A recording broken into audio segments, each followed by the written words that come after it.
दोस्तों आपके साथ जब भी कोई घटना घटित होती है, मतलब कि किसी भी तरह से आप किसी भी क्रिमिनल केस में अगर फंस गए हैं, आपका नाम आया है किसी भी क्रिमिनल केस में, ऐसी बहुत सारी गलतियां होती हैं दोस्तों जो अक्सर आप गलतियां कर बैठते हो। गलतियों का मतलब मैं ये नहीं बोल रहा हूं कि आपने कोई क्राइम किया, मैं बात कर रहा हूं कि जब केस हो गया, अब कोई व्यक्ति जेल में है या फिर वो बाहर है, या तो उसने एंटीसिपेटरी बेल लगानी है या फिर वो रेगुलर बेल लगा रहा है, मतलब जेल में है, अभी वो बेल चाहता है, जेल से बाहर आना चाहता है। आप किसी भी वकील साहब से या किन्हीं भी वकील साहब के पास आप जाते हो, अपने सवाल पूछते हो। दोस्तों क्या जरूरी है कि मतलब मर्डर केस में अगर 302 लगा तो सभी तरह के मर्डर एक जैसे ही हुए होंगे? जरूरी नहीं। अगर पॉक्सो में सेक्शन 6 लगा है तो क्या सभी पॉक्सो केसेस में सेक्शन 6 में सेम तरह से ही अपराध किया गया होगा? ये भी जरूरी नहीं। अगर एनडीपीएस का मामला है तो सेम तरह से ऑफेंस होगा? बिल्कुल जरूरी नहीं। चीटिंग, फोर्जरी भी बहुत तरह की होती है। तो जब आप किसी भी वकील साहब से कोई सवाल पूछते हो और अगर बिना केस को पढ़े, बिना केस को समझे अगर वो आपको जवाब दे रहे हैं, तो आप पहले ये समझ जाइए कि उन्होंने जो आपको जवाब दिया या सवाल जो आपने पूछा जिसका आपको जवाब मिला, वो जवाब दिया जो उस धारा में उस सवाल के लिए एक आंसर है। अब आप केस को डिस्कशन करने जाओगे तो बिना केस को पढ़े कोई भी वकील साहब आपको कुछ बता नहीं पाएंगे। मैं आपको आज अपनी इस वीडियो में बताऊंगा कि क्या गलतियां आपको बिल्कुल नहीं करनी चाहिए जब भी आप किसी से सलाह लेते हैं, या कोई भी वकील साहब अगर आपका केस लड़ रहे हैं, आप कोई भी लॉ स्टूडेंट हो, अभी नए वकील साहब हो, केस को लड़ना सीख रहे हो, क्रिमिनल केसेस में प्रैक्टिस आप कैसे करेंगे, ये सभी बातें आज जो मैं बताऊंगा अपनी इस वीडियो में आपके बहुत काम आएगी। और आपका कोई भी सगा संबंधी अगर जेल में है या आप एंटीसिपेटरी बेल लेना चाहते हो तो भी ये सभी बातें दोस्तों आपके बहुत काम आएगी, क्योंकि मैं बात कर रहा हूं सारे ही उन चीजों पर जो प्रैक्टिकल हमारा खुद का एक्सपीरियंस है, जिन चीजों को हमने एक्सपीरियंस किया है, उन सब पर हम बात करेंगे अपनी इस वीडियो में। ज्यादा कुछ जानने के लिए दोस्तों बने रहिए हमारे इस वीडियो के साथ। नमस्कार दोस्तों, स्वागत करता हूं फिर एक बार आप सभी का अपने इस यूट्यूब चैनल पर जिसका नाम है फाइट फॉर ट्रू। मेरा नाम है वीरेंद्र वर्मा। जैसा आप सभी जानते हैं, हम इसी तरह की लीगल अवेयरनेस की वीडियोस आपके लिए लेकर आते हैं और आपको बनाते हैं कानूनी जानकार। दोस्तों जब भी कोई क्रिमिनल ऑफेंस होता है या घटना घटित होती है, हमेशा उस केस में बहुत सारी बातें हालांकि सामने आती हैं, पर कोई भी केस एक जैसा होता नहीं है। आप गलती कहां करते हो? गलती आप यहां करते हो किसी भी वकील साहब को जब आप करते हो। कोई भी वकील साहब जब केस में आते हैं, सीधा आप जाते हो, बोलते हो कि चीटिंग फोर्जरी का केस है। वकील साहब देखते हैं कि हाँ 420 लगा होगा, 67 लगा होगा, 68, 71, 120 बी लगी होगी। मैं 400 की बात कर रहा हूँ, मतलब 468, 467, 471, 120 बी, 420 लगी होगी। तो सारे ऑफेंसेस पर एक ही तरह से डील करना शुरू कर देते हैं। काफी सारे मामले दोस्तों ऐसे हैं जिसमें कि आप नॉर्मल तरीके से पैसे देकर निकल सकते हो, पर मैं आपको बता दूं 467, 468 जब आता है तो यहाँ कॉम्प्रोमाइज होता नहीं है। ऐसे ही पॉक्सो केसेस में देखा गया है, पॉक्सो 6 लगाए सेक्शन किसी पर और वो पीछे लग जाते हैं कॉम्प्रोमाइज करने में। वो सोचते हैं कॉम्प्रोमाइज हम कर लेंगे, लड़की हमारे फेवर में थोड़े वर्ड बोल देगी तो हम छूट जाएंगे।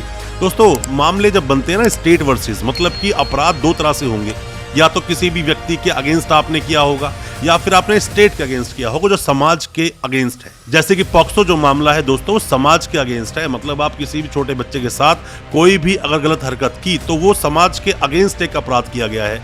एनडीपीएस के मामले भी ऐसे ही होते हैं, वो भी आप स्टेट के अगेंस्ट कर रहे हो, मतलब कि आप समाज, अपने देश का जो कानून है उसके अगेंस्ट कोई अपराध कर रहे हो। तो सभी जितने भी ऑफेंस होते हैं, जितने भी तरह के केसेस होते हैं, सभी को एक ही तरह से आप नहीं चला सकते। सभी केसेस के फैक्ट्स अलग होते हैं दोस्तों। सभी केसेस में जब कोई ऑफेंस घटित हुआ, क्राइम हुआ, उसको करने का जो तरीका है वो अलग होता है। सभी को आप एक तरह से ना लें। अब मान लीजिए किसी भी वकील साहब से आप मिलते हैं तो उन्हें क्या क्या पढ़ना चाहिए। आप नए वकील हैं तो आप क्या क्या चीजें पहले पढ़ेंगे अगर आपके सामने कोई केस आता है। सबसे पहले तो आप ये देखेंगे कि उसमें कंप्लेंट हुई है कि नहीं, मतलब कंप्लेंट अगर किसी ने हैंड रिटन दी है, जैसे पॉक्सो में कई बार हैंड रिटन दी जाती है कंप्लेंट, अगर हैंड रिटन कंप्लेंट दी गई है पहले आप उसको पढ़ें। फिर पुलिस ने क्या एफआईआर बनाई है उसको पढ़ें। अब एफआईआर लगने के बाद सीधा क्या होगा, चार्जशीट लगेगी। तो चार्जशीट लगने से पहले आप ये भी देख लें कि 90 दिन में चार्जशीट फाइल हुई कि नहीं। दोस्तों 167(2) का जो प्रावधान बोलता है, जिसमें डिफॉल्ट बेल बोली जाती है, डिफॉल्ट बेल को आपको चूकना नहीं है। मतलब जिन केसेस में 60 दिन में चार्जशीट लगनी है, अगर 60 दिन में नहीं लगी, 61वें दिन आप डिफॉल्ट बेल बिल्कुल फाइल कर दीजिए। और अगर जिन केसेस में 90 दिन में चार्जशीट आनी है, 90 दिन में नहीं लगी अगर चार्जशीट, 91वें दिन आपको लगानी है डिफॉल्ट बेल अगर आप बेल चाहते हो। इन चीजों को विशेष रूप से आप ध्यान रखें। जैसे ही चार्जशीट लग जाए, चार्जशीट को देखिए, चार्जशीट के जो मेन पेजेस होते हैं आप देखोगे कुछ 10, 12, 15 पेज वो हो सकते हैं। चार्जशीट तो बहुत मोटी होती है, हालाते बयान से वो शुरू होती हैं चीजें, ऐसा लिखा होता है वर्ड, या ब्रीफ डिटेल ऑफ केस के बारे में ऐसा कुछ लिखा होता है। आप उसको पढ़ लेना पूरी तरह से, वो मेन जो पेजेस हैं आप वो पढ़ोगे तो आप समझ जाओगे। मतलब कि आप पहले कंप्लेंट पढ़ेंगे, आप उसमें एफआईआर पढ़ेंगे, चार्जशीट पढ़ेंगे। चार्जशीट को पूरा पढ़ें, बहुत अच्छी बात है। और अगर आप पूरी नहीं भी पढ़ रहे हैं क्योंकि आपके पास उस वक्त कम समय होता है जब कोई आपसे डिस्कस करता है, तो आप उसको मेन पेजेस को आप पढ़ लें। अगर उसी के अंदर कोई सप्लीमेंट्री चार्जशीट भी आ गई है, सप्लीमेंट्री चार्जशीट को भी बिल्कुल पढ़ें। साथ में अगर एफएसएल रिपोर्ट कोई आनी है, एफएसएल रिपोर्ट अगर नहीं भी आई है तो उसको देखें। आपको बहुत सारे ऐसे लूप पॉइंट्स मिल जाएंगे उस केस के अंदर जो अक्सर पुलिस गलतियां करती है, और उन सभी गलतियों का जो फायदा मिलेगा वो आपको मिलेगा। केस बहुत तरह से दोस्तों लड़े जाते हैं। कई सारे मामले फैक्ट्स पे लड़े जाते हैं, फैक्ट पर आप बात करते हो, फैक्ट पे आप आर्ग्यू करते हो। कई सारे मामले होते हैं कि मतलब उसके अंदर बेनिफिट ऑफ डाउट्स, मतलब कि आप केस के चलते हुए जज साहब के सामने इतने सारे डाउट क्रिएट कर देते हो कि वहाँ डाउट में हो जाता है कि इस व्यक्ति ने वो ऑफेंस किया भी या नहीं। या फिर आपने सुना होगा कई बार कि इसके अंदर लैकिंग ऑफ एविडेंस, उसके अंदर एविडेंस बहुत ज़्यादा लैकिंग होते हैं या एविडेंस को ठीक तरह से प्रोड्यूस नहीं किया जाता है। ये सब चीज़ें भी आपके बेनिफिट में आएंगी। दोस्तों एक बात को समझ लीजिए, हार के डर से ना लड़ना ही कायरता है। आपके ऊपर कोई केस हुआ और आप सोच रहे हैं कि एप्लीकेशन लगाने की, आप कोर्ट में एक एप्लीकेशन लगाना चाहते हैं पर आपको पता है कोई रूल ही नहीं है, तो दोस्तों कानून बनते हैं उन चीज़ों पर जो कि कोई भी समाज में ऐसी ज़रूरत जो होनी चाहिए। किसको पता था पॉक्सो एक्ट आएगा, किसको पता था एनडीपीएस पर एक मतलब मादक पदार्थ की जो डीलिंग करते हैं उन पर एक अलग से कानून आ जाएगा। अलग से कानून बनते हैं, जजमेंट्स आते हैं, गाइडलाइंस आती हैं, सुप्रीम कोर्ट तक आप जाइए। कोई प्रॉब्लम आपके साथ होती है, एक एप्लीकेशन आपने लगाई, नॉर्मल कोर्ट में आप गए, बेशक से एक्सेप्ट नहीं हुई, आप घबराइए मत, आप डरिए मत, फिर आप जाइए हाई कोर्ट में जाके एप्लीकेशन लगाइए, फिर भी उस पर अगर कोई भी सुनवाई नहीं होती, सुप्रीम कोर्ट तक आप जाइए। आपके पास रास्ते खुले हैं। हद से हद क्या होगा, एप्लीकेशन डिसमिस होगी और तो कुछ नहीं होगा, रिजेक्ट ही कर दी जाएगी ना आपकी एप्लीकेशन, पर आपको एप्लीकेशन लगानी जरूर चाहिए। अक्सर मैंने देखा है कि लोग कोई भी एक एप्लीकेशन, नॉर्मल सी एप्लीकेशन भी अगर होती है, वो लगाने से डरते हैं, वो सोचते हैं कोर्ट क्या बोलेगा। दोस्तों कोर्ट में अपने क्लाइंट के केस को प्रेजेंट करना ही आपकी ड्यूटी है, आपकी कर्तव्य आपका ये बनता है। कर्तव्य पथ से पीछे आपको हटना नहीं चाहिए। अगर वकील साहब अगर इस वीडियो को सुन रहे हैं और आप अगर क्लाइंट हैं, मतलब आपके ऊपर कोई केस हुआ है, जैसे हमारे पास कोई जब केस आता है तो मैं हमेशा अपने क्लाइंट को एक ही बात बोलता हूं कि आपको डरना नहीं है, मतलब घबराना नहीं है। आपको अपने वकील पर, अपने काउंसिल पर पूरा भरोसा रखना है। अगर जब तक आपको लगता है कि आपके वकील साहब आपके केस को बहुत अच्छे से रिप्रेजेंट कर पा रहे हैं, बेशक आपको रिलीफ ना मिल रहा हो दोस्तों, तो भी आपको केस को कंटिन्यू रखना चाहिए और केस को पुरजोर तरीके से लड़ना चाहिए।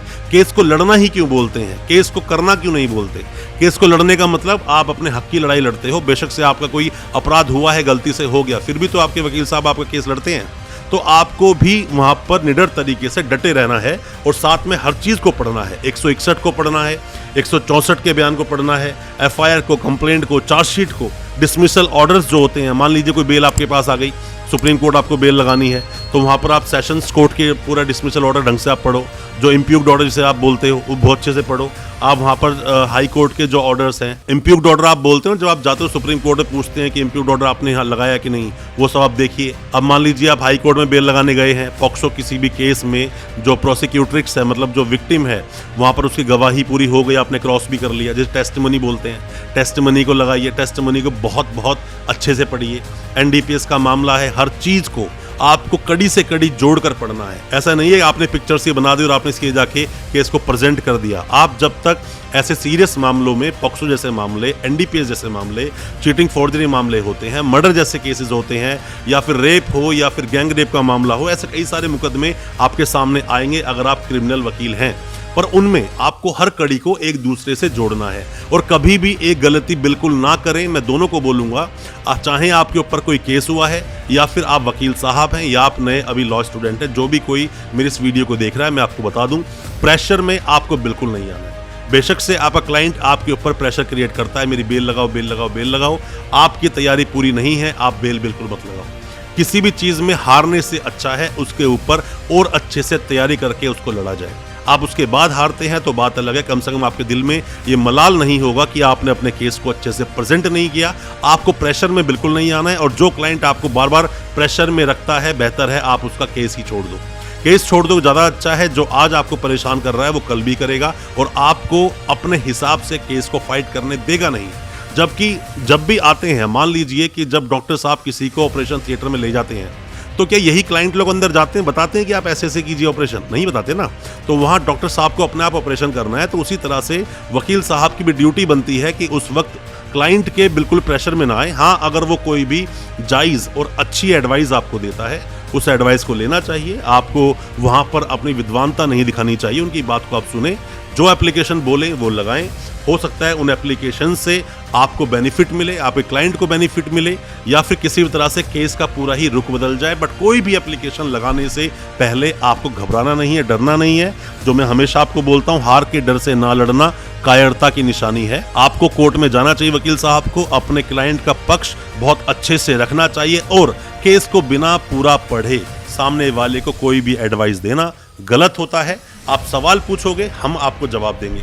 आप किसी भी वकील साहब से कोई सवाल पूछोगे, फ्री ऑफ कॉस्ट आपको जवाब दे देंगे। पर आप जब बात करते हो, सर मेरे केस को स्टडी करो, मेरे केस को बताओ, तो कोई भी आपको इतना वक्त नहीं दे पाएगा। इतना वक्त होता नहीं है, और भी केसेस होते हैं, उन पर भी काम करना होता है। अब दोस्तों, जब आपका केस चल रहा होता है, कोई भी सीरियस मामला जो होता है, जिन मामलों में आपको पता है कि मेरी बेल 1.5-2-3 साल तक नहीं होगी, उन मामलों के अंदर आपको पेशेंस रखना चाहिए। पेशेंस आप रखोगे, आपके केस को पुरजोर तरीके से बहुत अच्छी तरह से आपके वकील साहब कोर्ट में पेश कर पाएंगे। अगर आप जल्दबाजी मचाओगे, केस आपका खराब हो जाएगा। जैसे कि मान लीजिए आप पर कोई भी केस दर्ज हुआ और आपको लगता है कि वो एफआईआर आप पर नहीं बनती है और आपके पास उसके सही एविडेंसेस हैं, सही एविडेंसेस नहीं भी हैं, आपके पास पूरी अपनी स्टोरी है, एविडेंसेस कलेक्ट करेंगे आपके वकील साहब, आपके फैमिली मेंबर्स, आप अगर जेल चले हुए गए हैं, तो आपको उस केस में क्वेश्चन लगानी चाहिए। 482 में क्वेश्चन लगती है, 482 ऑफ सीआरपीसी के अंदर, जिसमें कि ऑनरेबल हाई कोर्ट को बहुत सारी ऐसी इनहेरिटेंट पावर्स मिली हुई हैं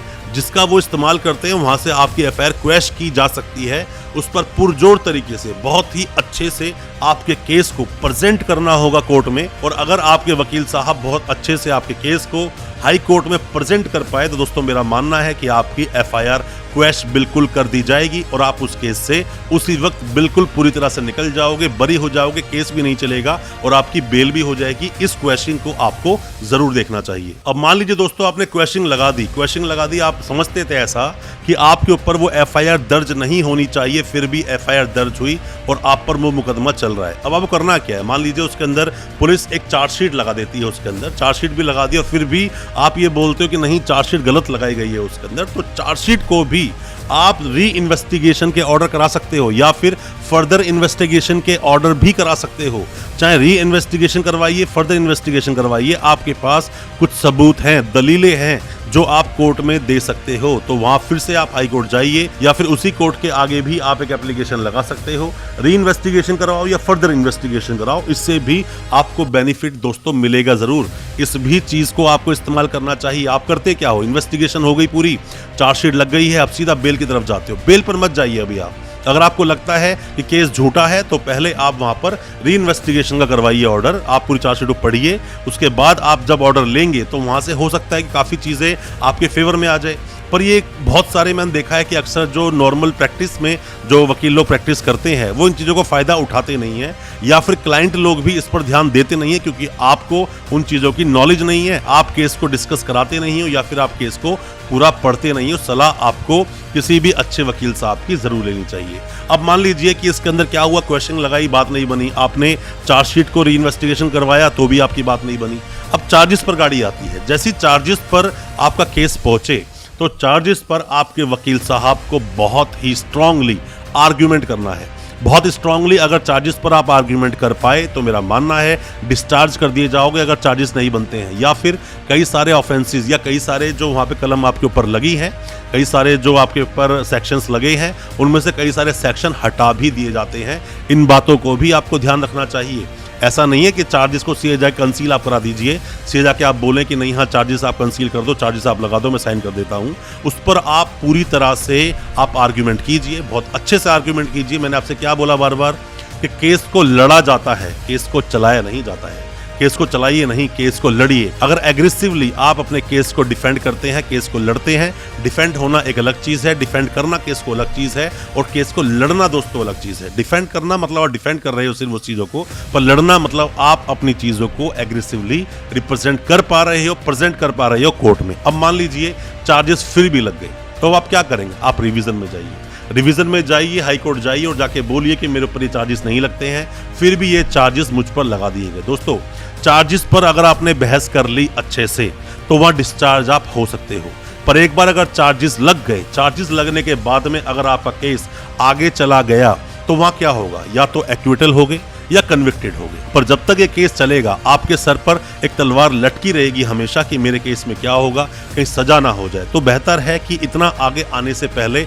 आप पहले की प्रोसीडिंग्स को अच्छे से कर लोगे तो मेरा मानना है प्रॉब्लम होगी नहीं। उसके बाद जब गवाह आने शुरू होते हैं कोर्ट में, गवाह अपनी गवाही देते हैं, वहाँ क्रॉस को बहुत ही अच्छे से करना है। आपका जो वहाँ पर गवाही आपके अगेंस्ट में देने आया है उन्हें आपको तोड़ना है। नहीं तोड़ पा रहे हो तो जब आगे चले जाओगे तो वहाँ 311 की एप्लीकेशन लगती है, जिसमें आप रिकॉल विटनेस को जिसको आप बोलते हो, मतलब अपने गवाह को दोबारा बुला सकते हो। अगर कोई फाइंडिंग मिल जाती है पूरे केस के अंदर तो 311 की जो एप्लीकेशन होती है उसको भी छोड़ना नहीं चाहिए, उस एप्लीकेशन को लगाना चाहिए दोस्तों। और साथ में ही जो आपकी साइड से कुछ गवाह हैं वो भी आप बुलाइए। आपके कुछ एविडेंसेस हैं, उन एविडेंसेस को कोर्ट में लगाइए। आप गलतियां करते हो, जितनी सारी बातें मैंने आपको आज बताई है अपनी इस वीडियो के माध्यम से, कैसे कैसे आप अपने केसेस से बच सकते हो, इनको गलती से भी स्किप मत करना, इनसे चूकना नहीं। इन हर चीज़ का, इन हर रेमेडीज़ का इस्तेमाल ज़रूर करना। अगर आपने इस्तेमाल कर लिया तो मेरा वादा है आप अपने केस से बाहर निकल जाओगे। और साथ में ही जब भी आप किसी भी वकील साहब से केस डिस्कस करते हो तो केस को पढ़वाएं उनसे, फिर डिस्कस करें। आधा अधूरा ज्ञान ना लें, आधा अधूरा ज्ञान हानिकारक हो सकता है और आपके साथ बहुत तरह की प्रॉब्लम्स हो सकती हैं। और जितनी भी रेमेडीज़ आपके पास है उन सब रेमेडीज़ का इस्तेमाल करें। बहुत सारे जजमेंट्स हैं, बहुत सारी गाइडलाइंस हैं, बहुत सारी फाइंडिंग्स हैं, बहुत सारे साइटेशंस आपको मिल जाएंगे। उन सब साइटेशंस का आप इस्तेमाल करें, आप केस जीतोगे। मेरी शुभकामनाएं आपके साथ हैं। कोई भी केस आपका होता है, सलाह आप चाहते हैं लेना, आप हमसे कांटेक्ट आप बिल्कुल करें। आप पर कोई भी क्रिमिनल केस चल रहा है, किसी भी क्रिमिनल केस में आप कोई भी सलाह चाहते हैं, आप हमसे कांटेक्ट करें। कमेंट बॉक्स में अपने सवाल पूछें, हम आपको रिप्लाई करेंगे, या व्हाट्सएप करें, हम आपको उसका रिप्लाई करेंगे। हो सकता है हमारी की सलाह से आप अपने केस से निकल पाएं, या हो सकता है हम आपके केस में कोई मदद कर पाएं। दोस्तों, अच्छा लगा आज का वीडियो? हमारी वीडियो को ज्यादा से ज्यादा अपने दोस्तों, परिजन, परिवार में शेयर जरूर करें ताकि वो भी अपने आप को कानूनी जानकार बना सके। और साथ ही हमारे चैनल को सब्सक्राइब करना बिल्कुल ना भूलें, साथ में लगा बेल आइकन जरूर दबा दें ताकि इसी तरह की लीगल अवेयरनेस की वीडियोस दोस्तों आप तक पहुंच सके सबसे पहले। क्योंकि हम प्रैक्टिकली क्या चलता है कोर्ट में उन्हीं पर वीडियोस लेकर आते हैं और आपको बताते हैं सब कुछ जो आप जानना चाहते हैं। बहुत बहुत शुक्रिया दोस्तों, धन्यवाद हमारे इस वीडियो के साथ बने रहने के लिए।